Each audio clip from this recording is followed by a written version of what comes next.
Hello, everybody, on a Saturday night at 7 o'clock with the Quest of Oak Island. I hope everybody had a good week. We got a tremendous show coming up tonight. A lot of information. And we'll wait for people to come in to say some hellos.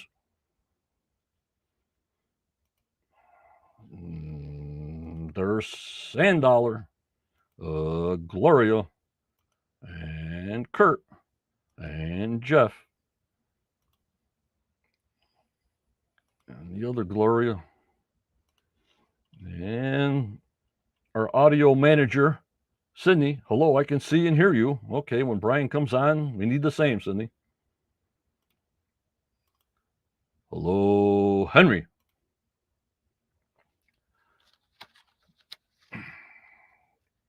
So we got a treat tonight. I haven't had a guest on for a while. I figure you guys would get sick of looking at me. Hello, Wade. Sick of looking at me all the time. And it's a good guest. He was on last Tuesday night, 9 p.m. Eastern Time on the Curse of Oak Island. Has a couple of books that he'll show after his presentation. Hello, Daniel. Hello, Judy. And we'll get right to it. And of course, I got to thank all my supporters. I name them all on Tuesdays and Wednesdays, but this is a general support of thank you to all you people that support me on the Patreon and on the YouTube side membership, and all the members that are on all my channels. I don't know, we get 1 million views, so there's a lot of people watching us. So I thank you all out there in the whole world. You guys must like the show. Hello, BC.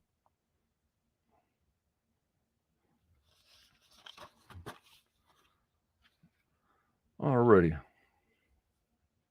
You guys ready for an excellent show tonight? It's going to be unbelievable. He's going to do his presentation. He said about 20 minutes, and then take questions, taking a break, and go from there. I can't wait. I just can't wait. So, without a further ado, he was on the Curse of Oak Island last Tuesday night, that you all saw, with the sacred numbers. Here he is. Give a big hello to Brian Pharoah. Hey, John. Hello, Brian. Hello, Jan. Everybody's popping in. Welcome, Brian. Welcome, Brian. The gang's coming in. Darlene. Very, very good. Very good. All righty. And Jeff, don't forget to like and subscribe. Yeah. That's always something to go. What did Sydney say here? She can see him and hear him. So, Brian, they can see us both and hear us both. So that's a good sign to start off the show. Yeah, everything's working. Good. I think there was one when I first started out. I did the first 20 minutes, and it wasn't even going through. So now I always got to ask people, well, can you see us? Can you hear us? Yeah, how I want to start it off is as we always like backstories. You know, we see the program every year for 10 years, but we'd like to hear from you guys that actually how you got involved with Oak Island, how you got interested in doing all these things about Oak Island, you know, and how was it going to the war room? We all know, you know, you only get 2 minutes out of years of researching like everybody else. So this is the chance we give. That's why I have this program, to actually say your side, to have some build-up, except for little spill-ups. So if you can explain to everybody how the crew was, how it was getting there, and I really appreciate it. Thank you, Brian. Absolutely, for sure. So, yeah, my career, I'm an architect. So every day I work with geometry and numbers. I have a keen interest in, I guess, ancient architecture and the sacred sites around the world. I love the Canadian aspect of the Oak Island show, the Canadian history. Saw the show, I don't know, 10 years ago, and I was hooked. Um, and started Nolan's Cross sort of just struck me right off the bat. I thought it was an interesting feature, and sort of started looking at it in relation to, I guess, some other sites around the world. I had seen sort of some of these numbers appearing in some other sites, and applied them to Nolan's Cross on Oak Island. And here we are. I was first contacted by them, I guess, a year and a bit ago. Exchanged some information and stuff like that, and then got invited this summer to come down and meet everyone on the island. It was awesome. Very, very. I couldn't believe how many people work on that island producing the show. It's incredible. There's a ton of people on the island. And it was very, very exciting to go down and meet everyone, get the tour, see everything. And it was great to present my sort of theories on Nolan's Cross in front of Tom, Fred's son. Right. So that was very exciting. And I think by my research as well, and how it sort of brought some of his dad's work to light. Yep. So, and how was it when you first met Rick and Marty, though? When you first saw Rick and Marty, how was that exchange? I didn't meet Marty. Marty wasn't there when I was there, but I met Rick and everyone else. Oh, okay. Marty was the only one that was missing. But Rick was fantastic. I mean, right off the bat, we hit it off. Yeah, he took us on a tour around. It was fantastic to meet them and meet everyone. And finally get in the war room. It was fantastic. Yep. Was Tony Sampson around? Did you meet Tony Sampson at all? No, he wasn't. He wasn't part of it when I was there. No, because he'd bring you to the Anchor Pub and you'd be drinking pints over there at the Anchor Pub. You know what I mean? Yeah. We did go down to the Anchor Pub for a couple of drinks and there you go. Had some dinner. Yeah, for sure. Had to do that. There you go. But it was great. It was a great time down there. We were there. I was supposed to go for a day. We were there for 3. Wow. And it was great. Yeah. And like a great lot of the experience. members. Yep. Like a lot of the members too. Like I did some pre-videos like on Nolan's Cross. This just show them. I mean, we see a lot of overhead shots of the boulders, but we had this one episode that 3 masons or stone masons were actually looking on the boulders, and it's a flat side on the bottom. But just to show them when you're standing next to these boulders, not the face stone, how huge they are. You know what I mean? To give them a build up to what you're going to talk about. Yeah, the boulders are huge. They're the only 5 that are cone shaped on the island. There's boulders everywhere. Right. But there's only 5 of them that are cone shaped, and the size and shape. There's lots of boulders, but only 5 that are this big and all look very, very similar. Yep. And I was looking for everyone. I was also looking for on the LiDAR that it showed the boulder on the beach, but it didn't show any other boulders on LiDAR. And I was wondering if these were so big. I was saying, well, maybe it'll show the top one, the bottom one, but it really didn't come out. But just the beach boulder shows. That's it. Yep. I've looked at the same LiDAR image, and they're not there, but they are there. Yeah, I heard. I saw them for myself. Alrighty. So, anytime you want to get into your introduction, we're ready. Sure. All right. So I thought I'd just start off tonight by I think sort of just giving everybody a little bit of a background, a little bit of sort of education on these numbers. And basically these numbers are they're embedded in our everyday lives. We just don't think about them. They're around us all the time. So I'm going to sort of demonstrate to you how these numbers are around. And then I think once everybody gets a background on that, maybe we can answer some questions about that. Yep. And then after the background information, then we could get into sort of the specifics of Nolan's Cross and ultimately the money pit solution that they showed on TV. Okay, we're good. So yeah, I'm gonna share my screen here, I guess, John, and Yep. When I'm I gonna see get started. when I see it, I'll bring it up. Ready? Yep. Can everybody see that? Okay. Is it sharing? Yep, I see it. Okay. Okay.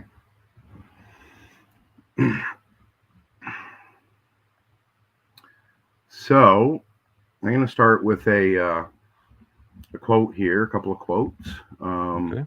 Pythagoras stated that all is number. So if you think about that for a second, all is number. And Aristotle said that a number is the essence of all things, and the organization of the universe in all its definitions represents in general the harmonic system of numbers and ratios. So we're going to go through and we're going to see, you're going to start to see a pattern. These numbers are in our everyday's lives, and the ones that we're going to focus on are the numbers that everybody saw on the show: 144, 288, 432, 360, 720, and 864. These are part of a universal language of number and proportion, and together these numbers connect harmoniously to create our universe and our reality. If we look at time measure, we have one solar day. One solar day is equal to 24 hours. 24 hours could be further broken down into minutes. So 24 times 60, there's 1,440 minutes in a day. And we could further break down the 1,440 minutes into seconds. So you multiply 1,440 by 60 seconds, 86,400 seconds per day. A day could be divided into 12 hours of darkness and 12 hours of light. 720 minutes times 60 seconds, 43,200 seconds in a half day. So you can see the numbers appearing in the measures of time. If we look at the measure of distance, we have the measure of a foot. And a foot is equal to 12 inches. And 1 square foot is equal to 144 square inches. Again, repeating the 144, the 1440 that we saw in the unit of time in the minutes in a day. All we have to do is tack a 0 on the end, and it's the same number. 1 cubic foot equals 1,728 cubic inches. Curiously, a Royal Egyptian cubit is equal to 1.728 feet. So that's kind of interesting that a Royal Egyptian cubit also equals 1 cubic foot. We can further break down feet into inches by multiplying them by 12. So 360 feet, for instance, would equal 4,320 inches, and 720 feet would equal 8,640 inches. So you can see the numbers now are repeating in the measures of distance, and they're also repeating in the measures of time. If we go to geometry, this is called the alphabet of sacred geometry. These are the basic forms. We have a circle, we have a square, an equilateral triangle, and a pentagon. And each of these two-dimensional forms can be sort of measured by their interior angles. So if we took a circle, we all know that a circle can be divided into 360 degrees. Likewise, in an equilateral triangle, you have 360-degree angles for a total of 180 degrees would be the sum total of an equilateral triangle. A square has 4 90-degree corners, so 4 times 90, 360 degrees. So a circle and a square contain the same number of degrees. In a pentagon, the interior angle is 108 degrees. Multiply that by 540 degrees in a pentagon. So next we're going to go from the 2D form to a 3D form, and these are called the Platonic solids. And these are the 3D forms of the 2D shapes that we just looked at. And these are the building blocks of our reality today. And there's only 5 of them: the tetrahedron, the octahedron, the cube, and the icosahedron, and the dodecahedron. So again, these shapes can be measured by their interior angles. So a tetrahedron is made up of 4 equilateral triangles. And if you recall, an equilateral triangle had 180 degrees in it. 4 times 180 is 720. The important thing to grasp is that the total sum of the angles in the tetrahedron is 720. If we go to the next Platonic solid, it's the octahedron, and it is made up of 8 equilateral triangles. So 8 times 180, 1440. Again, repeating, so far we have 720, we have 1440. We're repeating numbers that we've seen previously in other measures. Mm-hmm. If we go to the cube, again, recall a square had a face of 360 degrees. A cube has 6 sides. 6 times 360, 2,160 is the total degrees in a cube. An icosahedron is made up of 20 equilateral triangles. 20 times 180 degrees in an equilateral triangle, 3,600 degrees in an icosahedron. And the final Platonic solid shape is a dodecahedron. And it's made up of 12 pentagonal faces. Recall that a pentagon has interior angle of 540. So 12 times 540, 6,480. So these are, you can see some of the numbers that we've just learned about. You got 720, 1440, 3,600, all repeating again. If we, basically these Platonic solids, each one of them had an element, an earthly element that was related to them. The tetrahedron was related to fire. An octahedron was related to air. A cube was earth, and an icosahedron was water. If you take the interior angles of each of these and add them all up, they add up to the diameter of the Earth perfectly, 7,920 miles. So as above, so below. If we look at astronomic measure, we can see that our sun has a diameter of 864,000 miles. Again, repeating the 864 we found in the seconds in a day. Because it has a diameter of 864,000 miles, it would have a radius of 432,000 miles. Again, repeating the 432. Our moon has a diameter of 2,160 miles. Recall that a cube also has 2,160 degrees in it. And the last example that I'm going to give you, and these are all over the universe, you can find them everywhere if you look for them. I'm only giving you brief examples of these numbers. They're everywhere. Okay. But Mars has a diameter of 4,320 miles, which recalls the 43,200 seconds in a half day. So these numbers repeat in astronomic measure as well. Albert Einstein stated that everything is vibration. So let's take a look at music. In the olden days, they tuned to a different music tuning than we do today. It was called Pythagorean tuning. And in Pythagorean tuning, a musical note A is equal to 432 hertz. And a musical note D was equal to 144 hertz. So in music, and there's more examples of this, I'm just giving you guys a couple to sort of set this thing off, but you can see the same numbers are repeating again in the measure of music.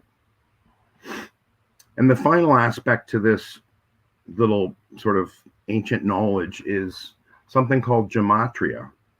And gematria is the practice of, coding numbers into words and vice versa. This was used in all of the ancient writings. Gematria is present in the Bible, the Torah, the Kabbalah, all of the Pythagorean literature. Today we've lost touch with this, but the ancients used this. And to solve the Oak Island puzzle, we have to think how they thought, not how we think today. That's the critical thing. So today we use our alphabet for spoken and written language, and we use numbers to calculate and do mathematics. We think they're different today, but in the ancient times, they were one and the same. So to give you an example of this, here I have a chart. On the left side, you can see the Greek alphabet, and on the right side, the Hebrew alphabet. And each one of the letters in the Greek and Hebrew alphabet have a number associated with each of the letters. So you can see that the Greek letter alpha relates to the number 1. And the Hebrew letter Aleph relates to the number 1 as well. And then this continues on through the letters. Each of the numbers, as you can see, has a letter that is related to each of, or a number that's related to each of the letters. So how is this employed? Well, if we look at Greek gematria, on the left-hand side there, the word Jerusalem, you take the Greek word, you take each of the letters from the Greek word, you assign this corresponding number to each of the letters, and you sum them. So Jerusalem in gematria is equal to 864. Again, a number we just sort of saw. And if we look at Hebrew gematria, the number 864 is equal to pattern. So in our words are hidden numbers. We don't think like that anymore, but in the olden days they did. Mm-hmm. And then the final slide that I'm going to show you sort of for this warm up here is that if you take each of these numbers in mathematics, there's something called the digital root, which is basically Kabbalistically reducing the number down to its fundamental number. And the way that you do that is sort of by summing each of the numbers within the number. So if we look at the number 432, for instance, 4 plus 3 plus 2 is equal to 9. If we take another number, I have some examples there, 360, 3 plus 6 plus 0 equals 9. All of the numbers that we've learned about here, all digitally reduced to the number 9. Number 9 is present in all of the 2D and 3D platonic solids. It's also present in time, geometry, music, astronomic measure, gematria, and the distance measures. Mm-hmm. So can everybody sort of see a pattern happening here with these numbers? Yep. So, John, I don't know if people have some questions about sort of this part of it, but maybe we answer a couple of those and then I'll sort of continue on into Nolan's Cross. Okay, let me remove this. All right. Also, I want to thank you, Brian, to be on the Quest of Oak Island to pick us for your first podcast. I thank you so much for you doing this primarily for us on the first time. I thank you so much, and my members thank you. Thank you. I appreciate the opportunity to do it, and yeah, I really appreciate it. Thank you very much. This is great. Okay, Carner says, my question is, did Freemasons use geometry skills to create a celestial star map to pinpoint the locations of their treasures around the world, I guess he's saying? Yeah, well, I don't know if Freemasons or whatever, but definitely the ancient people used the stars to mark the things on the ground. Definitely very, very key thing. As above, so below. Yep. And then, of course, I talked to Brian on this, and he'll do it in his presentation. Jan asked, do we know if some of the stones have been moved and put back over the years? Do you have to make any adjustments to your calculations? He'll be answering this very shortly, Jan. Yeah, we'll get into sort of the adjustment to Nolan's Cross. Let me see here. And Gloria. Wow, that was very easy to understand. Yeah, you have to kind of think like, I mean, nature creates everything as efficiently and simply as it possibly can. So the solution in some respects should be as simple and easy as possible. And the mathematics, in the next section, I'm going to get into a little bit of mathematics, but the math isn't complicated math. It's adding and subtracting. You know, we're not writing a 40-page physics equation to make this stuff work. It's simple math, and Well, that's what makes it so easy. But it just amazes me how they even started the base of this mathematics in the ancient days. I mean, who figured out, Leonardo da Vinci or something? I mean, the diameter of the sun and all these numbers. Where did the base come from? We never know that, right, Brian? I'm not an expert in this field, but I'm just asking. But yeah, I mean, from what I understand, I think it was handed down from the Sumerians, which is a very ancient civilization many, many years ago. And I believe it's encrypted in their uniform language or whatever that they've read. But yeah, somehow the ancients did this, and they really observed the skies. They knew where everything was, and we don't do that today, but they did. Right. Connor says, why do you think Templars use geometry skills to protect things underground?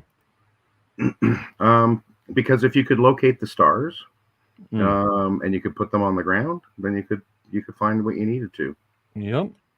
I always thought, this is what I thought of too. I thought of Tesla. That guy amazes me when I see things with Nikola Tesla. Mm-hmm. You always said about that 369, and I was thinking of that when you were doing this 369. What do you think of that?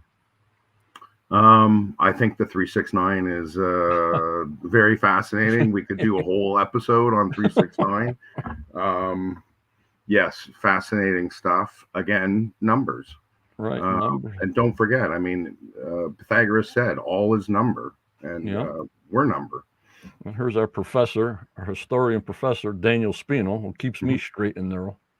Hi, Brian. When you were talking about the shapes, I was wondering if you were familiar with the Albrecht, Durer's, Batillion, Romahedron. I can't even say these words, Daniel. Yeah, Durer's Melancholia. Yes, I'm familiar with that. Yeah, there's lots of debate about the shapes and the geometry and whatever. And, I truly believe that Durer was in the know, so to speak, with some of his other friends, John Dee and Bacon and a bunch of them. But yes, I think they encoded this this sort of ancient language that we don't use today. That's the most important thing that we have to think how they think. They didn't think like we think. They thought differently than us. Yep. We'll see. Maybe this is in your presentation. I don't know, but I got to give Kurt some face time. Did you use information from Zena's maps and La Formula to calculate your measurements? Yes, I've decoded Zena's maps. They are in my book. Okay. I'm sort of gonna leave them out of this presentation tonight. We'll see how it goes, but I'll give you a little thing that I sort of found is that I think that Zena's maps are they're an astronomical map. And I'll show you a couple of those things sort of through this presentation. And in my book, I actually I unfold, like if you're familiar with, I think it's the 1179 map, it's Nova Scotia. Right. But I sort of unfold the map and show how all the longitude and latitudes and everything work in that. Their longitude and latitudes are a little bit off. They didn't have modern day satellites to calculate the circumference of the Earth. So the latitude and longitudes that they've calculated on their maps, and latitude and longitude's been around for a long, long time. Okay. But they weren't using sort of our standard today for the circumference of the Earth. So it'd be very difficult to take Zena's map and sort of put it on Google Earth and have it work perfectly. Right. They might have had the circumference of the Earth a little bit smaller than what we have it today. It's a good time to show your books too. We can show your books now and then show them later if you want. Sure. Yeah, I've got one right here. So, yeah, this is my latest one. Right. Secrets of Nolan's Cross, book 2. And this book is basically details my presentation a little bit more detail than I'm going to go into today. And it's basically the presentation that I made to everyone at Oak Island. And then I've expanded it a bit. Again, I only had so much time to present there, so you have to sort of cut some things out. Right. Like they did on the TV show. Like it's so hard. I mean, I presented for over an hour, and I think I got 3 minutes. So, and a lot of the things in the presentation, like they didn't use my diagrams and stuff. The show recreated some of them, and they're inaccurate. So, but anyhow, they did a good job. It's a complicated, big theory, and you got to chop it down somehow. So, and this is my friend Dot to Dot on YouTube, Michael Braham. Actually, what you do and say, it's almost a mirror image of what Dot to Dot does. So you guys will understand each other like butter melted together, because it's almost the same stuff that you guys are using. You're going to have to get in contact with Michael Brahman. Absolutely. Reach out to me. I've watched a lot of his videos and stuff like that. So I would love to. Yeah, he's just unbelievable, Yeah. Then we'll do this question, then we'll get back to the presentation. Where can you get the book? Amazon, you said it's going to be coming out on Amazon? Books on Amazon, yes. In a soft cover and ebook, whichever you prefer. Alrighty. Well, let's get back into it. When you're ready. Here I'm gonna flip my screen up here. You got it. Take your time. And I'll go to the next slide here. Okay, so recall the numbers 144, 288, 360, 720, 432, and 864. So I spent quite a bit of time over the last, I've been at this for 8+ years. And I've spoken to a lot of, people that were involved in Oak Island and have been over the years. Very fortunate to share my theories and discuss different things with them. One of my biggest allies, and who I talked to quite a bit, was Robert Young. He purchased Lot 5 on Oak Island from Fred. And him and Fred were great friends over the years. They hunted for treasure together. They got into trouble together, I'm sure, too. But so Robert recounted a lot of his times with Fred to me. And, Robert felt like I did that there needed to be a slight adjustment to Fred's measures of the cross. And Fred had stated to Robert that, there was some latitude in his measures, and other theorists have slightly adjusted the numbers as well. We have to keep in mind that these boulders are big. On the left side there, you can see Fred with his survey tripod, and you get a couple pictures of some of the stones. Fred didn't really know where to measure on these things exactly. They may have shifted frost and heat, like frost and thaw cycles over hundreds of years. But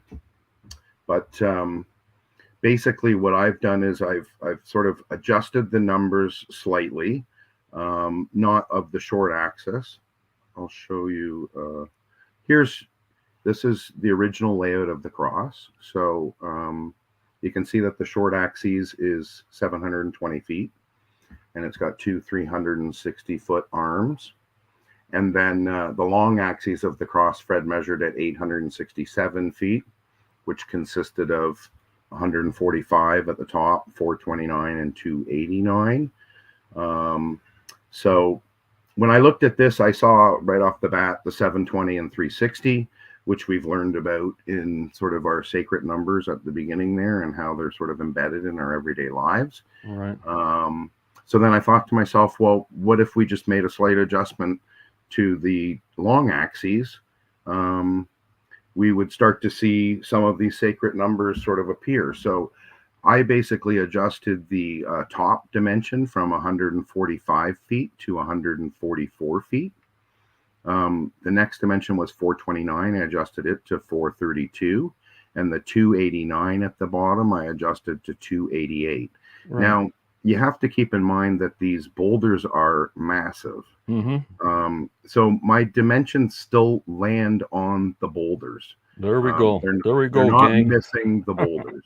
There we go, gang. The big question, you know what I mean? So they're still on the boulders. Right. And There yes, you go, Fred moved Jan. the boulders and whatever, but he recorded the dimensions before he moved them, like any Hmm. surveyor would. Hmm. And the dimensions now are the dimensions that we see before us. So this is the change that I'm proposing to make. It really only affects the long axes of the cross, and all of the numbers still land on each of the stones, which may have shifted over time.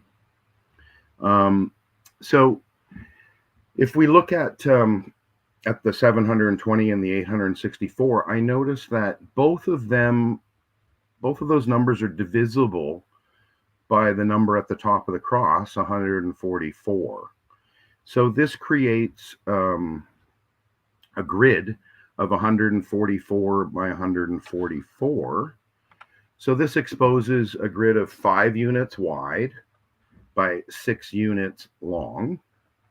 And the curious thing that I found here is that if you look at one of those grids, 144 by 144, it has an area of 20,736. Now, the interesting thing about this number is that that is the number of inches in a Royal Egyptian cubit. So a Royal Egyptian cubit is equal to 1.728 feet. Multiply it by 12 is 20.736 inches. So I thought to myself, wow, that's kind of strange. The grid seems to be encoding the cubit again. So I thought, okay, I'm going to take a little bit of a deep dive here on 6 and 5. Why 6? Why did they make it 6 units by 5 units? Okay. So the first thing that I did is I divided 6 by 5, which is equal to 1.2. Now, in sort of ancient times, and even today, using scientific notation, we shift the decimal place. So 1.2 could be equal to 12. 12 is a sacred number. We have 12 constellations. We have 12 inches in a foot, 12 months in a year. There's 1,200 musical cents in an octave. I also knew that 6/5, the ratio 6/5, is a minor third in music. So that's kind of interesting. Music. I took the reverse of 5 over 6, did 5 over 6, and it's equal to 0.833333, continuing forever. And in musical sense, if you converted phi, which is a mathematical constant, which is fundamental to our existence here on Earth, you convert it to musical cents, it's equal to 833 cents. So 5 over 6 is encoding musical phi, which I thought that's very interesting. The next number I tried was 6 over 5 to the power of 2.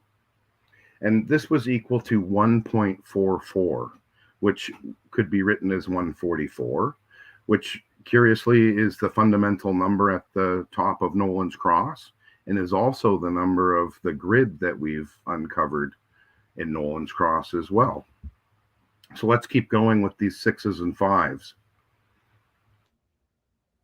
Career, top left corner here, this one up here. That's 6 over 5 times phi squared is equal to pi. So you could use pi and 6 over 5 and create a circle. That's kind of interesting. Next one, top right corner, 6 over 5 to the power of 3 is equal to 1.728, the Royal Egyptian cubit. These numbers just keep repeating and repeating and repeating again and again and again. 6 over 5 to the power of 4 is equal to 2.0736, which again, recall, is equal to the Royal Egyptian cubit in inches. The last one I'm going to show you, there's lots of examples of this, is 6 over 5 to the power of 5 is equal to 2.48332. Like, what's that number mean? Mm-hmm. So if we look at 6 over 5 to the power of 5, 2.48332, and we convert it to 24,833.2 miles, Earth's circumference is 24,901.5 miles. So 6 over 5 to the power of 5 is 99.9% correct to Earth's circumference. That's pretty crazy.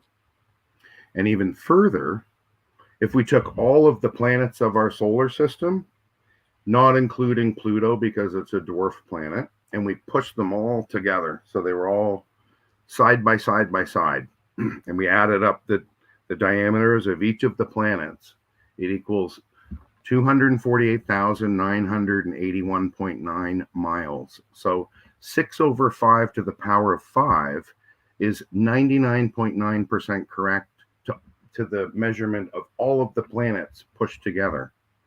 So that's pretty crazy too. If we look at 5 and 6, we can relate them to our human body. Our body has 5 fingers, 5 toes, 5 senses. We have 2 arms, 2 legs, 1 head. If we look at the number 6, the carbon atom is fundamental to our human body. And it consists of 6 neutrons, 6 protons, and 6 electrons. 666. We have 2 ears, 2 eyes, 1 mouth, and 1 nose. So you could say that 6 and 5 are part of us. If we look at our own DNA, and this is a diagram of an adenine molecule, which is the foundation of our own human DNA, it expresses the merger of 6 and 5 right in its chemical composition. So 6 and 5 is built into us. So how does this sort of geometry now sort of work into Nolan's cross? If we look at Nolan's cross, we can see at the bottom of it a square. The square would be 720 feet by 720 feet. If you take the perimeter of that square, it's 2,880 feet, which recalls the 288 at the bottom of the cross from cone D to cone E. If we take the area of that square, 518,400 square feet. Big number, but curiously, and again, a sacred number, but we won't get into that, but the Great Pyramid of Giza has a slope angle of 51.84 degrees. So they clearly thought that it was a sacred number as well. Right, Brian, I got a question for you. Yeah, fire away. The show that we see didn't show your information. They showed different information, or Yes. you want to explain that for us? Because us as viewers, Yeah, I wish I could, but yeah, I'm going to close this for a sec here, and we'll come back to it. But yeah, so yeah, they did not use my diagrams on the show. Not one. They didn't use my my maps for I saw some comments about the yellow line not straight, and yeah. So that's not your stuff. They got it from someplace else. Well, yeah, like they remade, and I don't know if it's a copyright issue. I'm not sure why, but they did not use my my presentation in the TV show. They recreated them, and they made some errors, but anyhow, it's okay. Right, let's see I get to show my stuff on this. Yep. Yeah. Jan says, so all these calculations tell you about Nolan's cross, but do they tell you where the treasure may be located? Have you tried to use your calculations on any other areas of the island? That'll be coming up again, Jan. It will be coming up. Yeah, I did use these calculations to locate the money pit, but we'll get into it at the end, but I have some other thoughts on, I think the treasure might be somewhere else. Right. What did okay, so I'm going to pop up my screen here again, John, and sort of continue with this. Okay, ready? Okay, so we saw the square, the 720 foot by 720 foot square. Inside of that square, you could inscribe a circle, and the circle would have a diameter of 720 feet. Keep this in your mind, because 6 and 5 is a very, very important ratio in our everyday lives. And 6/5 is 1.2, but it's also 12 inches in a foot. So 720 feet in diameter is equal to 8,640 inches. And it would have a radius of 360 feet, which is 4,320 inches. So these numbers are just repeating and repeating. The numbers encode layer upon layer of information. Could be time, could be astronomic, could be music, but the numbers are repeating and if we inscribe a triangle next inside of the circle, it would have a base of 576 feet, and it would have a height of 576 feet. The area of this triangle would be 259,200 square feet. Now, this is another sacred number. We're not going to get into it, but the great year is equal to 25,920 years. And that's a very, very important number. Chris has talked about that, the precession of the equinoxes. He just did a little video on that, I think a week or 2 or 3 days ago on your channel there. So yeah, Christopher Morford, a good friend. That's right. Yeah. So anyhow, the great year, 25,920. Next, you could inscribe a square inside the triangle, and it would be 288 feet in length. Convert that to inches, it's 3,456 inches, which recalls the Pythagorean theorem, 3,456. And the Pythagorean theorem is sort of fundamental to Masonic symbology as well. And interesting here, and we're going to get into a little bit of music in a minute here too, but this blue square is 2.5 times smaller than the red square. So 2.5 could be equal to 2 octaves and a perfect fifth in music. For anybody that is a musician, they'll understand that.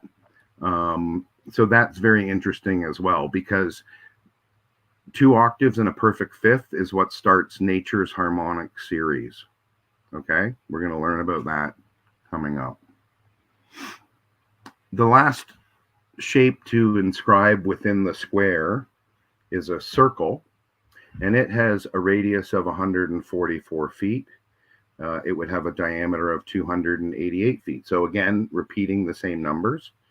And this circle is, again, 2.5 times smaller than the big blue circle.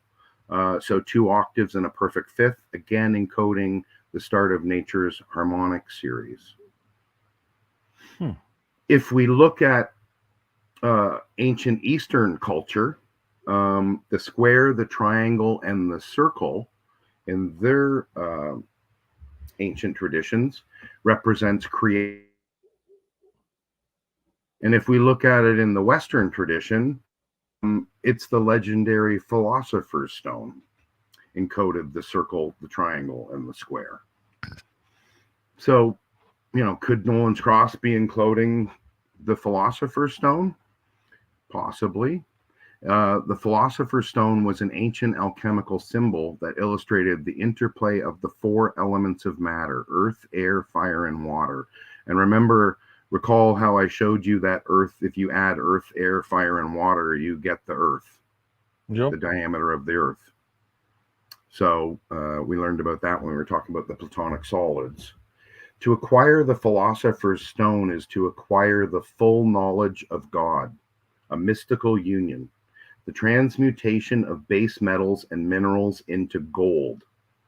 Now, curiously, gold in the periodic table has a covalent radius of 144, repeating the number 144, the fundamental number of Nolan's cross again. Efforts to discover the philosopher's stone are known as the magnum opus, or the great work. So that's sort of some of the geometry that's encoded. I have more in my book, but I'm going to keep it simple for now. But that basic geometry that's encoded. Next, we're going to take a look at music. So the harmonic the only natural scale. It's always the same because it corresponds to a mathematical sequence. And I'm going to sort of briefly explain it to you here. If you look at the diagram, you can see some arches, and those are representing the strings of an instrument. And the first, if you pluck a string, the first sound that it makes is a 1-to-1, which is called unison. The next step that string does is divides itself into two, and that's going up an octave or 2-to-1 ratio. The next step that it does is it goes a perfect fifth, which divides the string into three. The next interval is a perfect fourth, which is 4-to-3, which divides a string into four.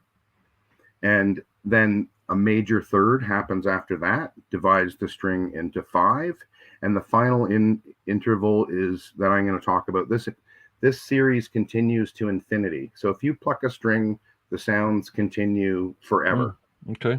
But we're going to stop at a minor third, which is equal to 6/5. That's the last division of the string that we're going to talk about here. So this music is fundamental again to our own existence here today. And if we take the numbers of Nolan's Cross, they naturally encode Mother Nature's harmonic series right in the numbers of the cross. So if we start with 144 hertz, which is equal to musical note D, you go up an octave to 288 hertz, which is again a number on Nolan's Cross, again a musical D. A perfect fifth from 288 is 432 hertz, which is Pythagorean tuning musical note A. The next one is a perfect fourth above that, which is 576, which is again a musical note D. A perfect third is 720 hertz, an F major chord. And the final one we're going to look at today is you go up a minor third, 864 hertz, musical note A. So 6 musical notes, 5 musical steps, again encoding the 6 and 5, and encoding Mother Nature's harmonic series. It's actually incredible. This is one of the most incredible things that I think I discovered in Nolan's Cross is the musical component to the arrangement of the numbers and the measures. If you combine musical notes together, you get a D major chord or a D major triad. And in ancient times, this was known as the key of glory or the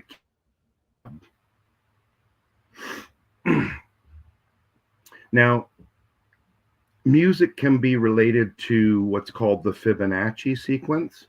And the Fibonacci sequence is a sequence that occurs all around us. It's fundamental to our existence. It's Mother Nature uses it all over the place. It's basically when you take the previous number and you add the next number, you get a ratio between the numbers that's equal to phi. And phi is 1.618 ... It continues on into infinity like pi. It is fundamental to us. It's built into our human bodies, and it's built into nature. You can see it in lunar eclipses. You can see it in how leaves and branches grow. You can see it in pine cones. You can see it in the formation of galaxies. The Fibonacci sequence reveals itself in nature. So how does this sort of relate to Nolan's Cross? Well, 144 is the 12th Fibonacci number. And recall that 12 is 6/5. And if you look at the bottom line here, across here, you can see all of Nolan's Cross numbers appear in the Fibonacci sequence. And as they do, they're creating these, not only the platonic solids, but they're also creating some of the planets, the sun, the moon, the stars are all coming out of these sacred numbers in a Fibonacci sequence, which is actually mind-blowing. So these numbers in Nolan's Cross are encoding some pretty interesting information. I'm going to show you one other thing here. So Protagoras stated that man is the measure of all things. Just think about that for a minute. Man is the measure of all things. And St. John the Apostle in the Apocalypse stated, "Rise and measure the temple of God." So they're referring to the human body. And if we take the measures of Nolan's Cross and we change the 720 feet to 72 inches, and we change the 864 feet to 86.4 feet, it perfectly encodes the Vitruvian man in the cross. So I find that absolutely fascinating as well. So as above, so below. These numbers just keep repeating and repeating and repeating again and again and again. Lordy 40. So this is going to be the final component here for Nolan's Cross, and this is a pretty interesting one. I'm going to start it off with a quotation here. Okay. Galileo said, "Mathematics is the alphabet with which God has written the universe." Mathematics is the alphabet with which God has written the universe. So let's take a little deeper look at the gematria meanings of some of these numbers that we found in Nolan's Cross. So if we look at the number 144, in Hebrew, don't ask me to say the name, John, because I'm not going to get it right, but the number 144 translates in Hebrew to a repose, a resting place, or a cave. There you go. Oh, my Lordy 40. Now we're cooking. Yeah, now we're cooking, because this is number 288, which is the measure from cone D to cone E. In Hebrew, translates to a hole, a pit, or a well. Unbelievable.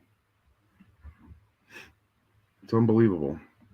432 is from the intersection to cone D. And 432 in Hebrew translates to a hiding place. Very, very interesting here. The next number we'll look at is 720. 720 in Hebrew can translate to a couple of things, but one of the things it translates to is time of a judge. The interesting thing about this is that the time of the judges is a biblical period, to 1014 BC, lasted for about 336 years. But this is the time, this is the time about when the Ark of the Covenant comes on the sort of the calendar of the Bible. Okay. The time period of the Bible. So this is the first time that you see the Ark of the Covenant is in the time of the judges in the Bible. And it also could mean Newcastle, which could translate to the New Jerusalem. So that's kind of interesting too. If we look at 864, we already did this one when we sort of learned some of the numbers at the beginning, but in Hebrew, 864 means understanding or pattern. So again, are they telling us that we need to have an understanding of what they're encoding here to decipher it? Possibly. 360. 360 means impregnable. Well, the only thing I can say is that this treasure vault's been impregnable for the last 250 years, to say the least. That's for sure. You got that for sure on that word. Yeah. So interesting, though, how these numbers seem to have a real meaning when you apply them to the numbers of Oak Island and Nolan's Cross. The last couple of numbers I looked at here are 6 and 5, just because they're the key grid They come out of the grid that we found encoded in Nolan's Cross. Mm-hmm. And the 6 means to cut out, excavate a cistern or a pool. Or it could mean a vault, a pit, a cistern, or a den of lions. Again, fits perfectly with Oak Island and the mystery of Oak Island. Yeah. Number 5 represents the 5th Sephiroth, and as you guys have learned about the 5th Sephiroth, it's on the opposite side of mercy. I think it was Peter Amiston had done the theory with the mercy point. Well, if you took the long axes of Nolan's Cross and you mirrored the mercy point over, you would have the 5th Sephiroth, which is called Jebera, and it has a numeric value of 216 also. The last number that we're going to look at here is the number 12, because 6 over 5 is equal to 1.2, which is 12. And in Hebrew, it means the abyss or the lost thing. Now, interesting that the abyss is the path that you travel when you go through the tree of life. And it could also mean to mark or measure off, to rest or to dwell. So very, very interesting meanings in Hebrew gematria.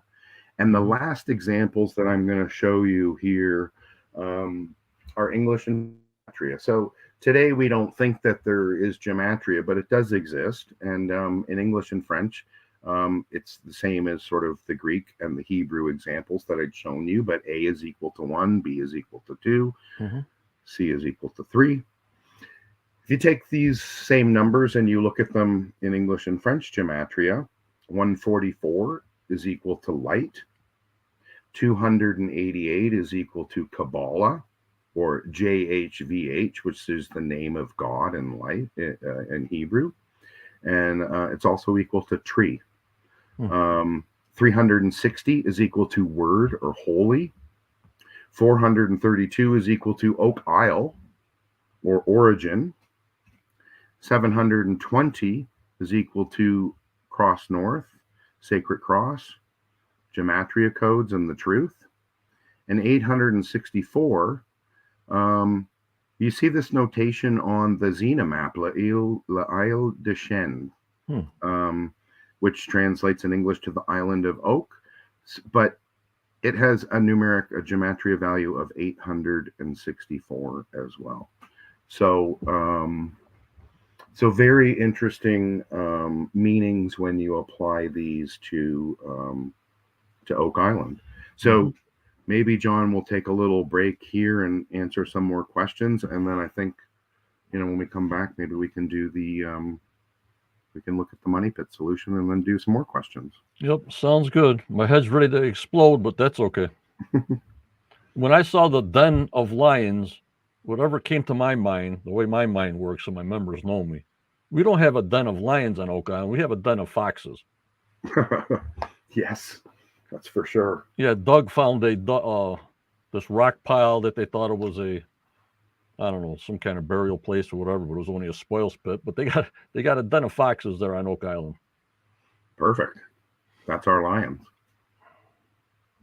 All right, what we got? Let me see. I don't want to miss anybody here. Terry Hunter. He did see questions on our Facebook group. He is a member of the Quest of Oak Island. Okay.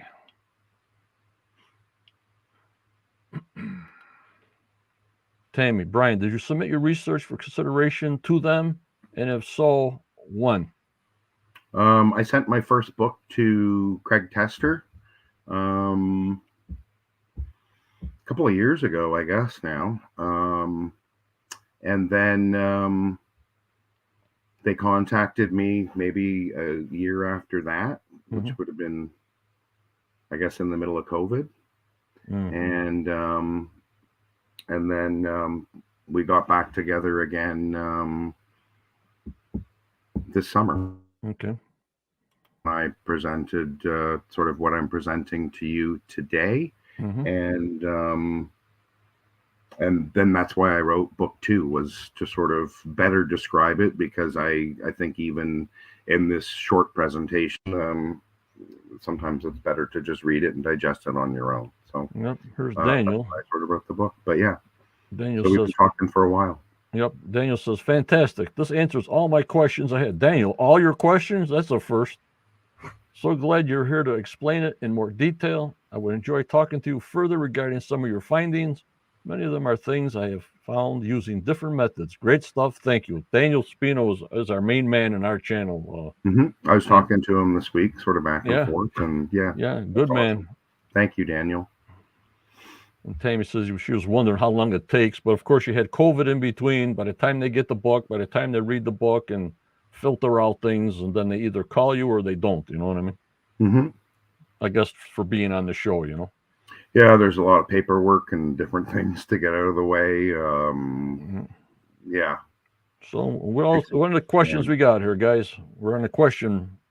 And then he's going to get into the X marks the spot on the next little promotion. And I'm glad it's coming out good. I love it. Some of the numbers go over my head, but that's how you have to get to that presentation, is those numbers build up to a point to where the direction in which way it goes. Otherwise, you won't have the map in the background to find what you found at the end, right, Brian? Yes. Yeah, you got to start at the beginning. And like I said to Rick and everyone around the table, I mean, it's very important that we think how they. I think we think. I don't think we give the ancient people enough credit for.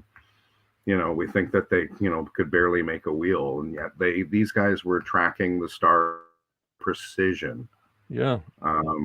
If we look at some of the sacred sites around the world, these guys were building and moving stones that we can't barely move today. Right. And they were locating these buildings precisely in alignment with solstices, equinoxes, different astronomic events. Yeah. Sometimes I wonder they were smarter than us, and I think that they were really with the Earth.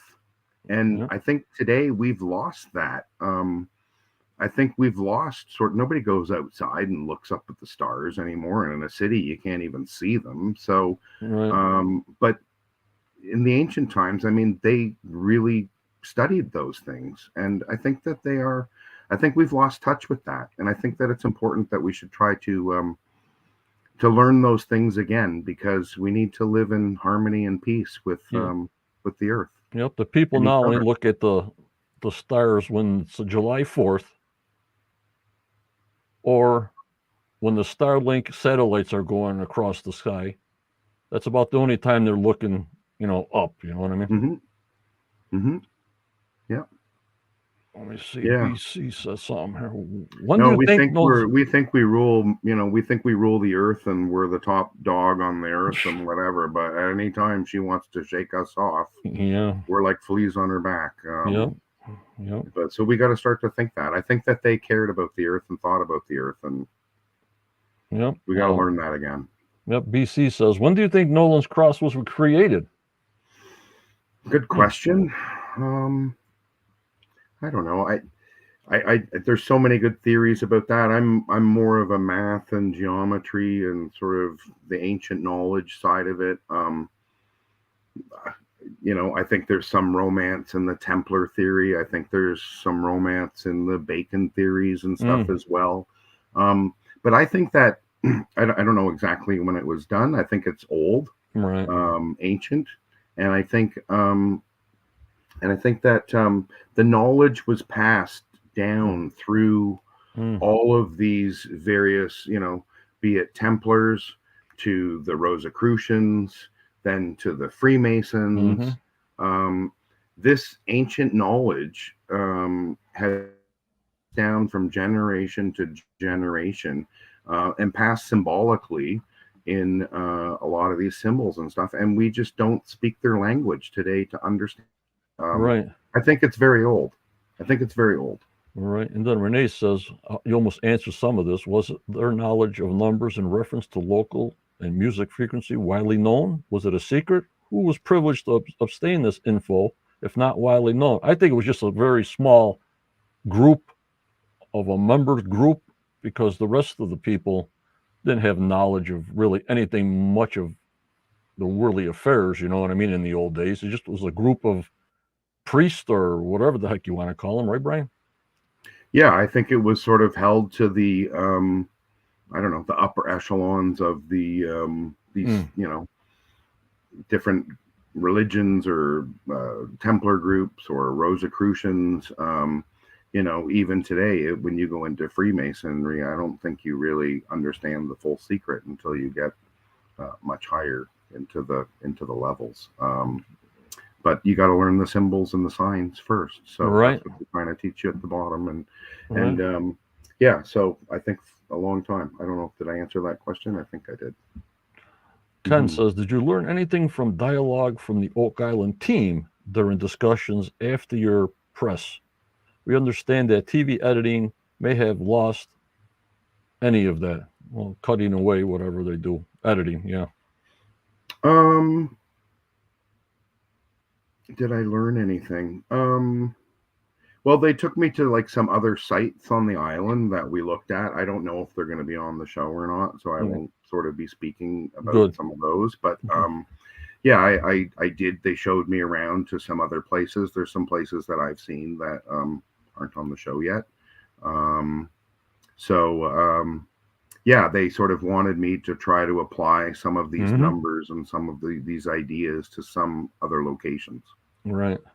Tim says, is there any place in the world that has something similar to the Nolan's Cross that you know of? Yeah, there's lots of megalithic sites all around the world. Um, in my book, and I can't remember sort of some of it, but yeah, there's especially in the British Isles, Scotland, and somewhere up in there, there's a bunch of megalithic crosses, Bunch of and crosses. Okay. Oh my yeah, lordy and they for. align with solstices and equinoxes. It's quite phenomenal.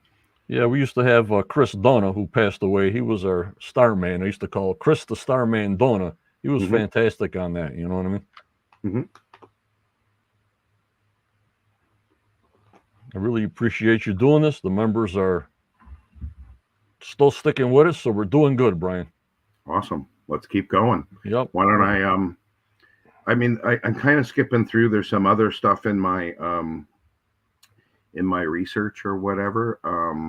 But I think I'm gonna skip through some of that. Because I did go into with them, and it's sort of funny. One of the things I guess I might as well say, but in my TV episode, there's a scene where they say that I say that it was the Templars, and it's very good editing on their behalf. But what I was referring to is I was going through, because of my architectural background, Correct. I had studied a lot of these ancient sites, and I was going through Accra, Israel, which was a Templar stronghold. They had built a lot of tunnels and everything underneath it.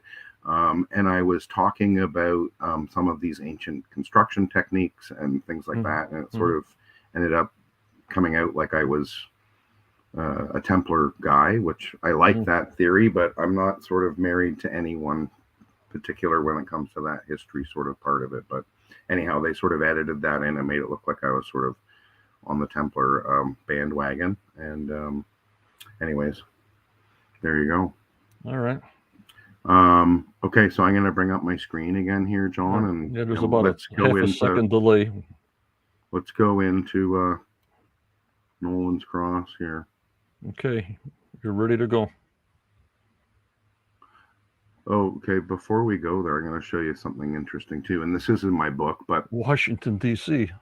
Yeah, so if you take Nolan's Cross and you overlay it on the National Mall, and you scale it up 8.64 times, it perfectly positions to the White House, the Jefferson Memorial, the World War II Memorial, and the Capitol building. It's quite remarkable. It's exactly the same proportions as Nolan's Cross, encoded right in the National Mall. And while I've got you, because I see this next slide here, I'm going to pop this one up. One of the things that I noticed too is, so you got the National Mall sitting over here, the Potomac River going up the center. On the other side of the Potomac is Rosslyn, Virginia. And we're all familiar with Rosslyn Chapel and the Templar sort of connection there. But you can do this on Google Earth yourself. But if you look at the roads that go around the highways all through here, up through here, it's Rosslyn is almost an identical match to the shape of Oak Island. I don't know if that's intentional or not, but I find it very, very interesting.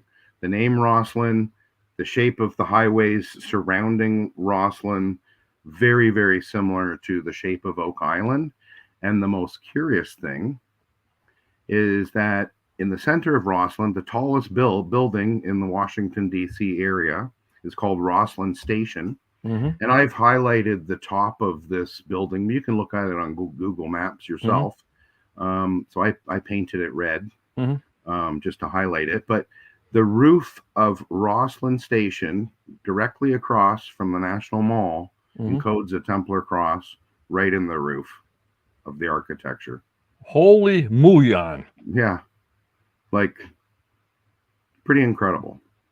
There's so much symbolism in Washington, D.C., and I go into that in my first book in more detail, and how these sacred numbers, they appear all throughout Washington, D.C. as well. Yep. Yeah, Jan, like I thought also the mall was designed by Masons and Washington, D.C. was laid out by Masons, you know what I mean? So, yeah. Very, very Freemasonic. Yeah, totally. Okay, so let's just jump into Nolan's Cross here. So I'm going to kind of break it down step by step here. Take your time. The show did not use my diagrams. These are my diagrams. These are the diagrams in my book as well. Okay, good. So the first step in the money pit solution is to draw a circle, this green circle, which has a radius of 864 feet, and you draw it from cone A. So you make this big circle all the way around. And then step 2, they didn't show this on the show either, but you add another circle from cone B. And I'll get into the importance of this circle in a minute. It has some astronomic implications in the cross, but that was what I called step 2, this red circle. Okay. Step 3, basically I took a line from cone C through cone A, and I extended it all the way out to the green circle. Okay. And it lands near the money pit. It actually lands about 45-50 feet north of C1. You've seen my location on the show, so you know where it lands. But so first line I projected is this purple line from cone A or cone C through cone A. The next step is... Wait a minute, Brian, I got a question. Yeah. It's not pointing to the garden shaft on the corner of the garden shaft? Yep, it is. That's what we're looking at. Okay. Yeah, 45 feet north of, I'll show you at the end, but yes, it comes to the garden shaft. Okay, go ahead. Thank you. Okay, so the next step's going to be the yellow line, which was sort of misdrawn in the TV show's presentation and wasn't straight. But the reason I'm going to sort of show you this, and I have this slide up here, and this is detailed more in my book, but if you look at, so here's directly east. Can you see where my mouse is moving here? Looking east at summer solstice. Now, at summer solstice at 30 degrees, remember Nolan's Cross is at 30 degrees. The sun rises directly on the axis of Nolan's Cross, okay, on the solstice. And another thing that's sort of interesting to note is that at that time appears Cygnus, which is the northern cross. So the northern cross is directly above and the rising sun is directly on the axis of Nolan's Cross on the summer solstice. So I projected this line, which is really this yellow line, which the show showed crooked. Okay. But it is basically sort of completing the circle. It represents the diameter of the whole circle, or it could represent another line, but it's an extension of the axes, the long axes of Nolan's Cross, extended out to the green circle. Okay? And the interesting thing about this intersection is that if you go and you look at Nolan's Cross and you project this axis through, it'll cross the boulderless beach. Mm-hmm. Then it crosses an underwater anomaly that's on the bathymetric survey. And it also perfectly bisects Frog Island Shoal, which I find very interesting because Frog Island Shoal is only about 6 feet below the surface of the water. So it Mm-hmm. a couple hundred years ago, it was even less than 6 feet. Right. But here's a close-up. I don't know if everyone can see it, of that rectangular square anomaly. I don't know why.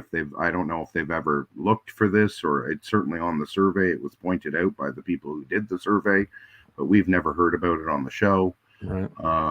But there is a rectangular anomaly in the ocean that is directly in line with Nolan's Cross right here. What it is, I don't know. But the point extends to it. So the next thing that you do is when you extend the yellow line up, then drop a line straight down, which is sort of due south from that intersection point. And it as well perfectly intersects the purple line and the green circle at the same location. Mm-hmm. Okay. Next, we go to the point I call Jevera, and I don't even think they showed this on the show, but Jevera. So you have the Mercy Point over here. Yep. Right? Mirror it over the axes of the cross, you get Jevera in the Tree of Life. When you extend a line from Jevera through Cone A, all the way out to the green circle, it intersects the red circle and the green circle at the point of the sun rising on the equinox perfectly. So that's very interesting. And it's almost like the money pit is mirrored about the equinox. Right. Can you see that in that triangle? Yep. They're not even close to the Hedden or Chapel vaults at all. Not I even think close. they've been digging in the wrong place from the get-go. Yeah, Brian, Michael wants to know what's your heading for the axis. What's the heading for the, like in terms of a GPS heading? That's all he's got is what is your heading for the axis? That's all I got. I don't know. In my book, and I don't have it right here, but I have the GPS points in my book and the coordinates of each of the boulders on Nolan's Cross. All right. Thank you, Brian. Yeah, I just can't remember. Degrees, he says. Degrees, if that matters. Oh, okay. It's 30 degrees. 30 degrees. There you go. Okay, next slide here is if you look at this little thing that's been created here, oh boy, it kind of resembles the stone triangle. Yeah. Yep. So whether or not that's intentional or not, but I sort of saw it, and there you go. So the next one that we're going to do, next line is, recall we have the 720-foot square at the bottom of the cross. And if you extend a line from the bottom corner of that square through the midpoint, and cone B is the upper right corner of that square, extend that line again, it perfectly intersects with the green circle again at the proposed money pit location. So far we have we have 3 lines perfectly intersecting there. The next line that I drew, which is a very interesting line, is from cone E, and I actually drew this one through. There's a big boulder in Smith's Cove over Yep. there. We remember that one. Yeah. And basically, if you draw a line from cone E to that boulder, again, crosses perfectly through the intersection of the green circle and all of the other lines at the money pit. Unbelievable. Now, if we sort of zoom out for a second here, if you extended that same line, you can see the green line on the bottom from the boulder all the way through cone E to the end of the island. It perfectly intersects the most westerly point of Oak Island. Almost like it was sort of planned out to be like that. So that's an interesting sort of point to find there too. So all of these points intersecting at Nolan's Cross. I get it. We could do the. I'm not going to talk about the sort of astronomical alignments too much today, but I'm going to show you this anyways. But so I showed you the diagram on Solarium, how the sun rises on the summer solstice in line with Nolan's Cross axes. If you look at the winter solstice and you were standing as an observer at cone A, the sun would rise on the winter solstice directly over the money pit. Okay. And if you were standing at cone A and looking at the sun setting on the solstice, it would set directly over cone E. And if you were looking from cone A on the sunset of the summer solstice, it would set directly over cone C. So Nolan's Cross is sort of encoding these astronomical alignments at the solstice and at the equinox, although I'm going to leave the equinox out of it for now because I would have to show you some more background information on that. So here's what the diagram looks like on Google Maps. And you can see sort of how everything sort of comes together here. And then finally, this is a blow up and enlargement of my money pit location, which they showed on the show. Yep. There's a little difference between my point and what Steve Guptill plotted. I mean, I didn't have when I wrote the book and did whatever sort of access to the island to GPS, all these things. So, my point's within 6 feet of Steve's point. So, anyways, very interesting. And that's how I got to the money pit location. So maybe we'll do some questions or whatever on that next. Alrighty, here we go.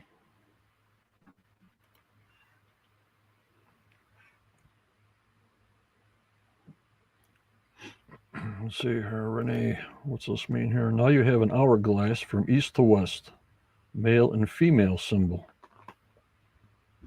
Sacred feminine. Yeah. And Michael, I drive Michael crazy, Brian, with all his math and angles like you're doing. You guys would be like 2 peas in a pod. I'm telling you. Yeah, I'm actually I'm not prepared tonight to sort of delve into Zena's maps, but I would love to at some point do a little show on Zena's maps. And we got to get Mike. We'll get Michael to join us too. You know what I mean? Just to have him with us. Yeah, because I believe they're astronomical maps. Renee, you got it right. That's what's coming too. Everything connects to everything else connect. Yep. It's crazy how and when I was doing the research, like the incredible thing is like these numbers, these ideas fit with so many different theories. They can sort of mesh it together. But yeah, everything connects, everything overlaps. These numbers encode layer upon layer of information, and it's all about decoding it. Yeah. What did Steve think of your numbers? He loved them. They all fit. They fit on Nolan's cross. He plotted them, and as I said, we were within like 6 feet of each other. So Yeah. And I know they already drilled that spot because they can't show us. I mean, the season's over, but they must have drilled your spot after Duma Mining left. But I mean, that's for us not to know, and whatever's going to I happen. honestly don't know. I know that the garden shaft is very close, and I'm not sure if their intention is to maybe tunnel from the bottom over or drill it separately. They didn't disclose that to me. I don't know. And I'm always yelling "Holy Muyan." That's my motto when I'm on the shows, only because we can't wait for this Muyan information that shows any kind of anomalies from the bottom up. But it takes so long to get information. But I had information that they are going to show us some kind of information that's been coming in towards the latter part of the season. That's all I know. That's all I can tell everybody. You know what I mean? When I was there, they were still recording data. Yeah, still. But I think the data is going to be exciting. At least I'm hoping it is. And here goes Neil. Why Oak Island? Why not any other island? And does its shape mean anything? I don't know. The shape looks like an elephant. I mean, everybody sees that. And an elephant, is an ancient symbol of wisdom and knowledge. So, in a way, having a shape like an elephant sort of has some symbolic meanings to this sacred knowledge that I'm sort of talking about. So really, the presence of it looking like an elephant makes everybody go there than another island that might have a cross on it someplace else around the whole world. Okay. Mm-hmm. Yeah, it's funny if you look at in Egypt, there's actually an island, and it's the Temple of Isis, and it's on Elephantine Island, and it is shaped like an elephant too. And it's again back to that sacred feminine, which we could talk about as well. But interesting. There's only one. That's the only other elephant-shaped island that I know of. Elephantine Island in Egypt. Yep. Do you believe Nolan's cross is a cross or a representation of Cyrus? Absolutely. I would do another presentation just on the astronomy and show you a bunch of I guess slides that I have in my book about the alignments there. But yes, definitely the cross is the Northern Cross in the sky. It's the Hermetic motto that they followed: as above, so below. Right. They believed in it. Yep. And Michael says he calls that large boulder on Smith's Cove, I guess, the Rose Stone. Okay. All right. Let me get this off. Let's see. Any other questions here before we get going again? Everybody's interested. The numbers, more people are joining in. Wow, this is fantastic, Brian. I just love this stuff, Yeah, me too. It's really cool. And it's so simple, really. I mean, I hope nothing I've presented tonight is too complicated, but I do believe that the solution is going to be simple. And I think the way of, disguising this stuff, most of these numbers are embedded in our everyday lives. We don't even know it. And what a better way to hide them in plain sight, right in front of us. And it's like, it's a lot to absorb, but we take our time. And I think I would ask you if you can go back into our Facebook group after, at your leisure, if people have questions from here that you can answer back maybe on Facebook on the Quest group. I would really appreciate it. I would love to. Because I don't have no answers. You guys got all the answers. And plus, I don't know. I don't have all the answers either. I got some ideas, and hopefully they mesh with someone else's, and we can get to the bottom of this puzzle. Yep. And, I present it out for people to believe or not, and buy his book. I mean, he's got the book out also very shortly. And you go from there. You got to absorb all this stuff because there's so much information. Even myself got pounded with for 10 years. And you get confused quick. And then you watch the show. Well, how come they can't find this thing? They got all these researchers, all these scans, all these theories, all these reference points. Yet Well, how do you think those guys do when Billy's just digging dirt and coming up with nothing all the time? And choice drilling, always doing all these drilling holes. Okay, we're chasing some kind of gold signature, but who knows about that? You know what I mean, Brian? Yeah, I don't know. It's funny what kind of led me down the path to sort of figuring this out like this was because of my architectural background. Yeah. I was working with Les McPhee. He's a historian. He's been involved in Oak Island for many, Right. many years. I've heard about him. Les shared with me a bunch of the old surveys of the money pit, and I recreated all the surveys in AutoCAD, and I could never get them to locate to where they were digging. So that sort of led me to change the position and to come up with the money pit solution that I have today. Yeah. But I think that they've been digging in the wrong place for a little bit of time. Yeah. And Jan says, did you take the measurements yourself from Nolan's Cross, or did you have the measurements just from Steve? Steve. Okay. Now, here's the big question for you. I'm going to put you on the spot. Okay. What do you think's buried on Oak Island? Something religious, something old. You think it's a relic? Yeah. I think it's I don't know. I think it's more about knowledge and history of the world and stuff like that than a pirate chest full of gold. I think that it's I think that maybe it's something that the church didn't maybe want made public too. Yeah, I don't know. I think it's religious. Like I said to Rick when I was there, I'm like, I don't know. If you found it, I don't know if I'd be the first one through the door. And he's like, I'm going right through the door. I don't care. That's Rick. But, That's Rick. Yeah. I said, well, I might be a couple guys behind you. I don't know. Yeah, if something's buried supposedly like 190 feet or below bedrock and buried, that's not an access point. I mean, I'm in civil engineering and surveying. If I put something that low, there's either entrances by the bay that are just all blocked up, or it was an air shaft. But something that deep to get a treasure and retrieve it, I don't think so. It's something I don't think anybody's supposed to see and buried there to put away. That's my own personal opinion. No, I agree. They may have a back door though. I don't know. But yeah, I think it's an ancient old treasure. I think that this knowledge is part of the treasure. But I really sort of, I located the money pit, but in my book, I actually feel like the true treasure vault is on the west side of the swamp in the slate bedrock. And I sort of detail that location a little bit different, but I don't know, maybe the money pit is an access into the tunnel system or something like that. I'm not sure.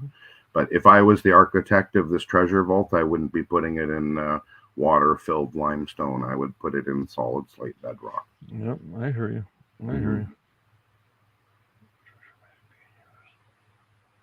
There's Daniel. Yeah, I think of that too, like Indiana Jones, Yeah.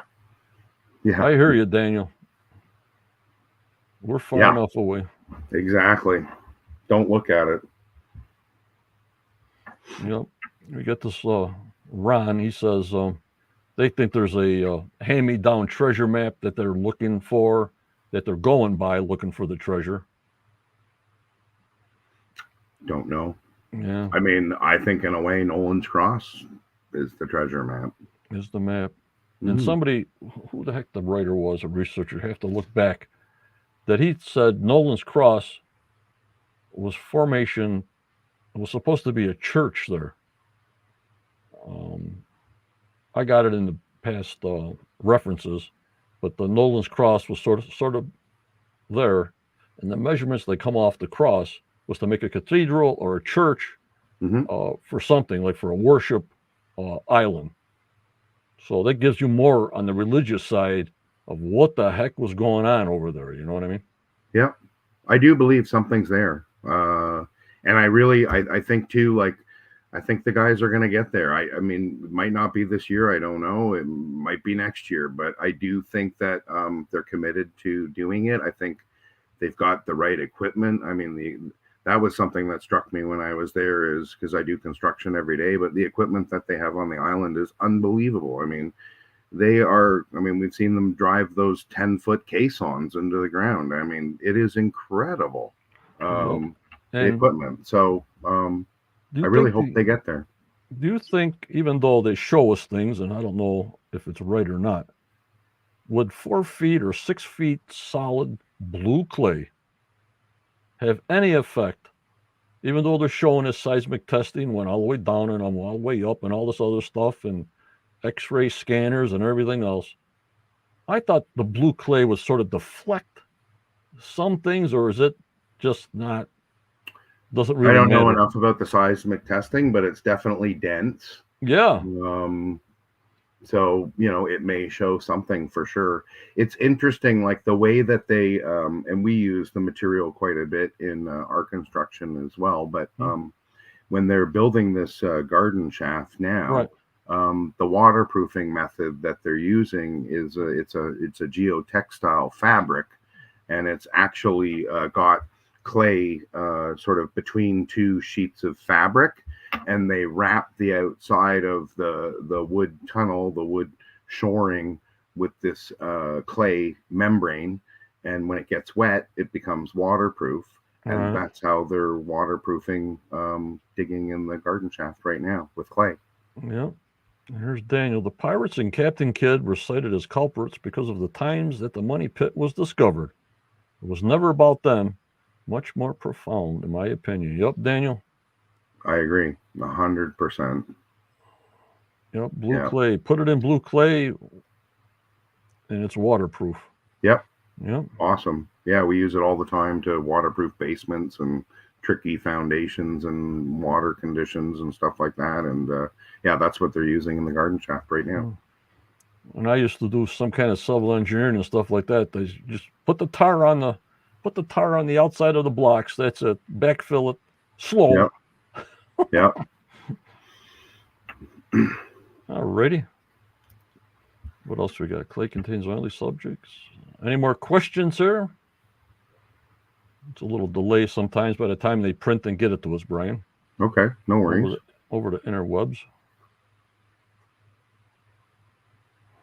Fantastic. Oh my God.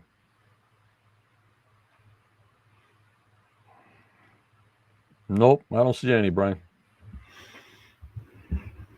Yeah, I think Nolan's Cross is the key. I think speaking their language is the key. I think thinking how they thought is the key. I find the gematria very intriguing, and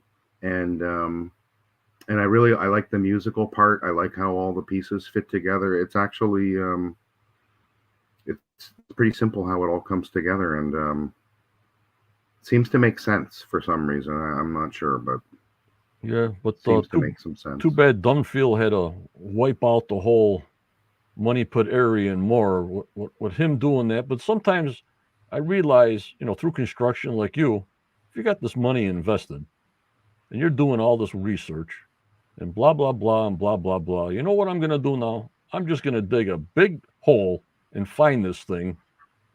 Yeah, I don't blame him for trying. It's like, yeah, right? But apparently, like Robert Young told me at the end, he was so pissed off that he didn't find anything in his big dig that he filled that hole full of dynamite and blew it all up and then backfilled it. So when I see sometimes that they're finding little fragments of this and that and other things, I'm not surprised. Because Wait a minute. Mm-hmm. They dynamited that big hole that Dunfield dug out before he backfilled it? Dunfield did it, yes. Why would he dynamite the empty hole? Because he was so pissed off. He'd had enough. He hadn't found anything, and he just said, fuck it. And he threw everything in there and blew it up. Yeah. Did he ever say on lot 5 if he found something? I know he didn't want to dig up the lot. He wanted to keep it as natural as he could, Robert Young. I've known that about him, that he, he didn't like the guys digging up all the island and everything else, even though they're going to restore it. Did he give He you would. any inklings of something that was found that was his best find or the number 3 find you can say? Because they don't have it. The Um, brothers don't have it. His stuff's someplace in Halifax or something. I don't know. yeah, I think he donated it to a Yeah, university or something like yeah, that. that's it. But That's it. Yeah. he was very proud of his finds. He said that in some ways he was the first one to find a coin. I know he has in his artifacts, and I can't remember what it is, but he found a very early coin. I believe it was Spanish, and it Okay. was never in circulation on Never his in property. circulation. No, no, it had never been circulated into the money thing, How the however that heck? works. But and he had a metal detecting radar sort of thing done on his Yeah, property. He would. I tried to prod him for it yeah. many times. He would never ever tell me the findings of that that metallic survey he had done or whatever. Yeah. So, And but he then was very proud of all his findings, and he did find a lot of fantastic things. They're on his website. It's great. yeah. And then when we were talking about that when they were buying the island for 1.2 million dollars, I was surprised that as Laginas owned it, with the Blankenships and permission and everything, that they didn't let him after Laginas were taking the percentages away from everybody, that he still had to go there on his boat. They still didn't let him use the causeway. Oh yeah. That didn't make no sense. If you're on lot 5 and you want to work with everybody on the island, this is just me, Johnny the Italian. Okay, Mhm. you want to work with me? I'll work with you. And can I just drive over the causeway? No, you still got to drive your boat over. No, can Yeah. you give us any info or inside? We won't tell nobody why that would be. I'm just trying to think about our conversations Yeah, about that. Yeah, he never had access right, through the road. I know that. But I know too from speaking to him over the years and whatever that Fred wasn't on great terms with anybody there, right, right, sort of until the end either. So right. both of them were blackballed. They traveled in their boats Yeah, together and went over and did their thing. yeah. I hear you. But yeah, he never really understood that, and he didn't like some of the things that everybody that was happening on the island. He felt that they were destroying the island too. Right. So, Yeah. I think I don't think Robert was afraid to give his opinion to the rest of the team. So So maybe that got him maybe a they little. didn't like what he was saying, and that's why he took the boat. I don't know, or Yeah. maybe he was stubborn, and that's why Yeah. he took the boat. I Yeah. don't know. I took the boat for 5,000 trips. I'm not stopping now. Yeah, yeah, All yeah. right, let's see here. Robot question, Brian. Is it true that Fred Nolan moved stone B and found a wrought iron stove dated the 18th century under it? So Absolutely. how could Nolan's cross really be? People hide I don't things know. under stones. I don't know. I don't know if it was directly underneath it. It might Mm. have been Thank you, adjacent Robot. it. But yes, that's correct, and that was in I can't remember the book, but yeah, they did find a potbelly stove underneath Combe or adjacent Combe, anyways. Around the area or whatever, how it comes Hmm. out to be when it gets And handed down. and I had heard that there was pieces of that stove that Fred had, but I don't know where they went. I know. I always ask the team, well, if you're a surveyor and you're taking up stakes in the swamp and you're tagging all the stuff that you're finding, pieces of boat and all that stuff, I ask my insider, where is all this stuff? They have no idea. Yeah, So, so much of it has disappeared. is it in a It's shed someplace? unbelievable. Is it at his home he passed away in Halifax, but, Tom Nolan would give them anything that they wanted to see. So it can't be on the island. It's all tagged because as a surveyor, I would plot everything, tag everything, put everything in the book, not less. Fred Um, had a book, yeah, and but I saw the book. Tom showed me the book.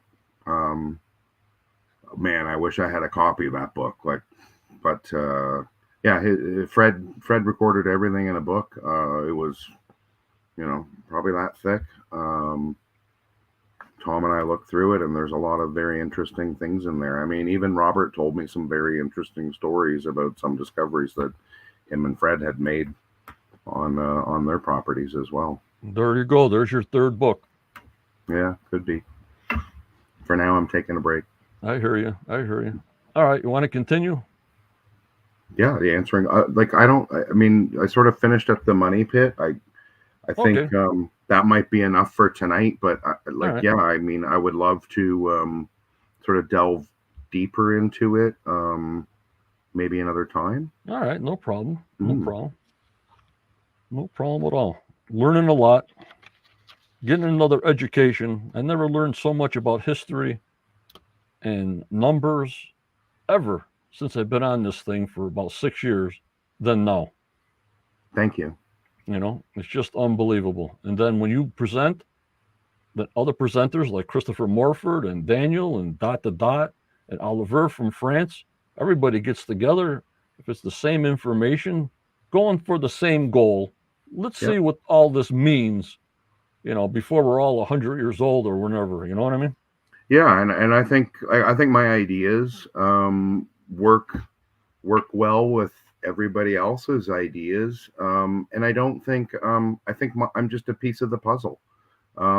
We need to put all the other pieces together to solve this thing. I know. Then you had a I Daniel. I see knew Daniel's yeah, question I there. know he was going to say that when you says, Mm-hmm. it's on the west side of the island. Mm-hmm. That's in the next book. I don't know. What do you got to No, say, no, it's in Brian? my book now, but Okay. it's it's in. I'm trying to think of the lot numbers now. Hang on, 2 secs. We'll just I got so many numbers in my head. I gotta between lot 8 and 27. All right. And then you have to get buy the book to see the details. There you Yep, go. There's the hook. There's the hook, yep, guys. We get the hook on the show every Tuesday. And next week, see what I'm saying, Daniel? yeah. Lot 8 and lot 27, I think, right between the two. Let's see here. What's this guy saying? What's he saying? This month's archaeology magazine, there's a picture of an ornament vessel with the equal arm cross with flare end shapes, just like the red cross in your background. Oh, okay, Stephen, thank you.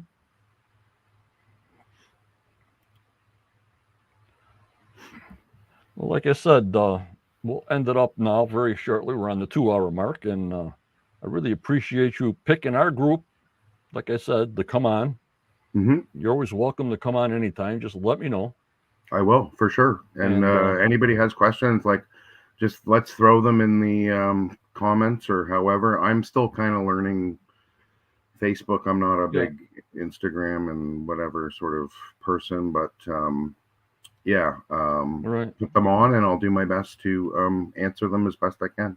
Okay, here's the last question from the robot's got the last question. Mm-hmm. Who do you believe left the treasure then? Is that in the book? We'll get a hold it back. No, I didn't really get into who left Okay, the treasure. I just got into the location. I'm ready. As I said earlier, I the Templars are romantic, sort of, and interesting, of course. Um, but I like the Bacon side of it too, because I do believe in the manuscripts and sort of. I Mm-hmm. mean, Bacon was planning the sort of the settling of the new world, right? And John Dee is amazing too. I've done a lot of research on him, and he's quite amazing as well. So um, I don't know. I don't know. They're both good suspects. Yep. Alrighty. Well, once I put you in the staging area, stay there because once I log out myself, I want to talk to you for a couple of minutes. So just stay in the staging area. Okay. And I want to thank you so much. My members, thank you so much, Brian. It was Thank you fantastic. everybody too for listening to my stuff, and I really appreciate having the this format to present it in. Yep. Thank you very much. Show your book one more time before you We leave. got Two there's books. two. There's book 1, book 2. There you go, guys. Thank you so much, Brian. You're welcome. Thank see- you. Thank you, everyone, too. Yep, Have a I'll great see you. weekend. Yep, I'll see you in the staging area. Thank you. Well, guys, there it is. A lot to digest. He thinks a religious artifact. Let's go find it. Let's go get it. All right, guys. I hope you enjoyed the show. But remember, members, what do I always say? Always go forward. You may get a setback in your life, but just believe in yourself. You believe in your dreams no matter how old you are, for tomorrow's never given. In this crazy world we live in, we need a lot of prayers. So as my friend Jan always says, you got to be kind and keep smiling. You don't know what the other person is going through, but keep smiling. You stay strong, you stay positive, and you stay safe. I'll see you pre-show this coming Tuesday at 6:45. Judy will be with me on Wednesday with our podcast at 6:45. I want to thank Brian so much for coming on. He was on Tuesday night at the Curse of Oak Island, and boom, he picked our group to come on for the first podcast. That means a lot to me and a lot to my members. I thank you so much. I hope you enjoyed the show. Thank you. Take care, and bye-bye.